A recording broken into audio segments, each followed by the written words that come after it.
Coach, so we just finished last week the long week of the U.S. Nationals, and we had some really outstanding performances from the Huskies. I know we had a lot going on, but kind of give us a synopsis of the week and kind of your thoughts on how the team did. Yeah, last week at the 2023 U.S. Cross Country Ski National Championships here at Tech were just awesome. The race organization did a phenomenal job, and it's really fun actually when we get to the race event, because then I truly shift into my coaching role. And so I'm looking at those things from kind of an outsider's perspective at that point.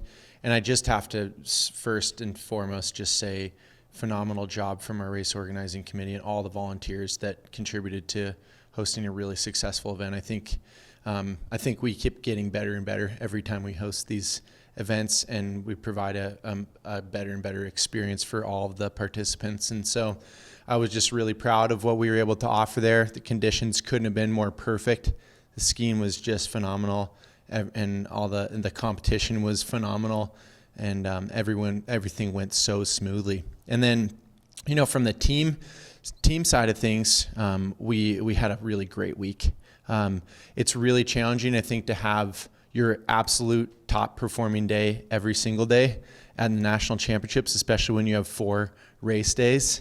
But I would say overall, we had really strong race days, especially the first race day and the last race day, which was really cool because we wanted to see them coming out guns blazing in that first race. That was also a CCSA NCAA qualifier for us, and so it counted for both team competition for a central region as well as NCAA qualification. And we started the day with the women sweeping the podium there and obviously winning the day as a team, which was just an awesome start to the championships. And then the men backed it up with like one of their best days ever. We had Skylar Patton on the U.S. national podium, which was just I can't even emphasize how awesome that was. That was a historic result for him and for the program.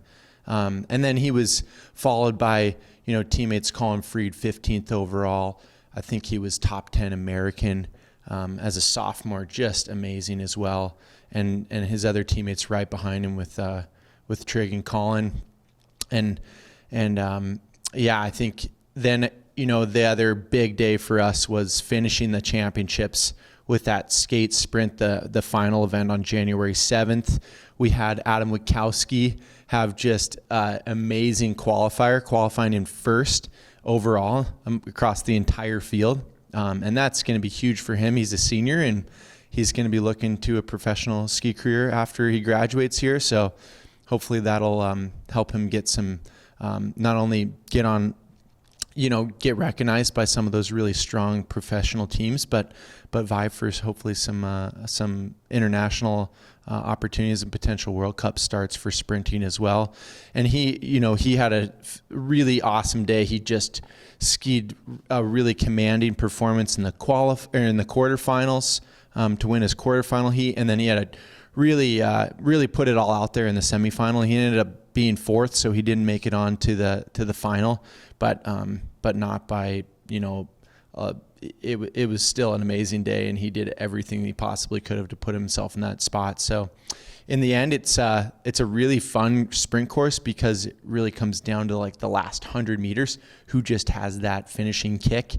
So the heats are pretty tactical, and Adam didn't quite have the same charge as some of those other guys in the semifinal, but he laid it all out there, and that's all you can ever ask for. And he was obviously really stoked to finish 8th on the day. I think he was second U23 and have such an amazing qualifier. And then, in addition, we had really amazing team performances in every one of those fields. We had Kat Stowe getting 3rd for the juniors. So she actually made the senior heats, but she was the 3rd junior overall. So she made the national junior podium, which was a really phenomenal way for her to finish that week. We had Wes Campbell, who had just an amazing fight in the classic race. He crashed. It was pretty wild mass start racing out there the day before.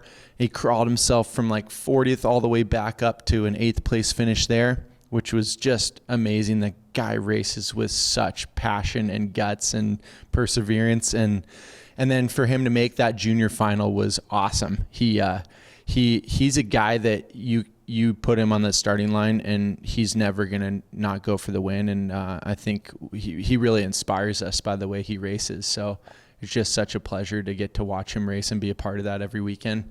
But yeah, for him to finish so strong, and then we also had, Annabelle Needham, I think, was the other really big highlight to finish the championships.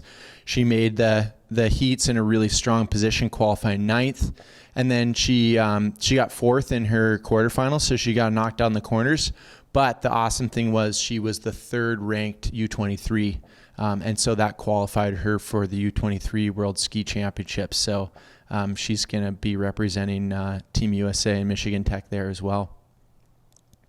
Great. We'll move on to this weekend that we've got ahead of us with the SuperTour CCSA Invite at Seeley Hills in Cabot, Wisconsin. What are your expectations of that with the long week of racing we just had? Yeah, so it's a pretty wild race schedule here. We come straight off of U.S. Cross Country Ski Championships.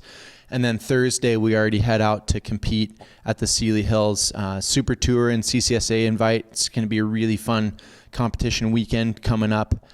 We both combined our Central College races with SuperTour. So on Saturday, we're going to do a 32-kilometer classic mass start race, the college crew as well as the SuperTour. And that'll be an equal distance race for both women and men, so that's really awesome. But it'll also be the longest distance race that a lot of those student athletes have ever done. So I think in a way it's going to be really fun because they won't have a lot of expectations for like results, right?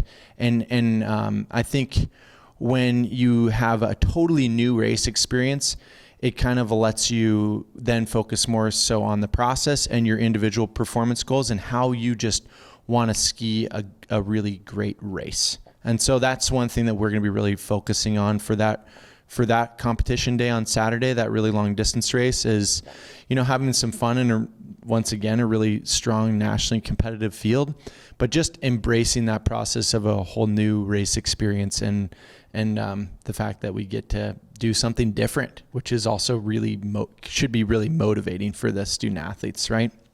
And then on Sunday, we get to compete in the SuperTour Classic Sprint, so it'll be a double classic weekend this weekend, and that'll also be a SuperTour as well.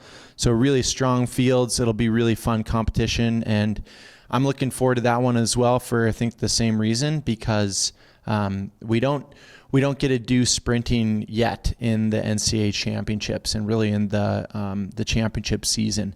And so every weekend and opportunity that our student athletes get to compete in sprint races, it's just really valuable in helping them develop as an all-around competitive skier. And that's one thing that we're going to really focus on there is, I'm sure people are going to be tired because, right, coming off a 4-race week, and then you have back-to-back race weekend with a really long distance race and sprint days, which are also really long. But there's really no expectation for performance on there, which makes it really nice that student athletes can just enjoy the competition themselves and really just look to take advantage of the unique formats that they're going to get to experience and really hopefully just enjoy a really fun weekend of racing. The nice thing is too, after that, they do get 2 bye weeks. So it is going to be a great period of rest following that. And then we'll also be able to get some good training to look forward to more the second half of the season after that as well. Well, thanks for your time and best of luck this week. Yeah, thanks so much, Matt.